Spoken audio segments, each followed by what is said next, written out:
Hier, aujourd'hui et demain, l'équipe de la maternité a décidé de se battre. Même si pour vous, l'idée que notre service soit en danger a été une réalité difficile à accepter, nous sentons à présent qu'il y a une prise de conscience de votre part. Alors allons-y. Et saluer aussi toute la solidarité du milieu économique mis à voix qui s'est mobilisé. Je pense aux commerçants qui ont fermé leur commerce et certaines entreprises qui ont laissé partir leurs agents pour être parmi nous cet après-midi et ce soir. C'est vraiment un moment important que nous vivons.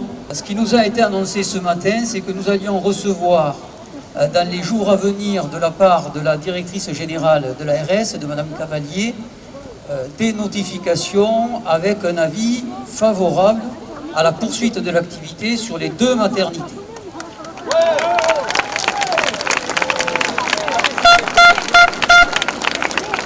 Donc ça c'est le premier point. Il ne nous est pas donné de façon expresse de délai. Le représentant de l'ARS, le directeur général de l'ARS, nous a expliqué que ce délai était de fait acté par le Code de la santé publique qui considère qu'à partir du moment où il y a un avis favorable, il y a un avis favorable pour 5 ans. Mais cet avis favorable à la poursuite de l'activité sur les 2 maternités est conditionné à un élément dont nous aurons les détails dans les jours à venir dans la notification de l'ARS.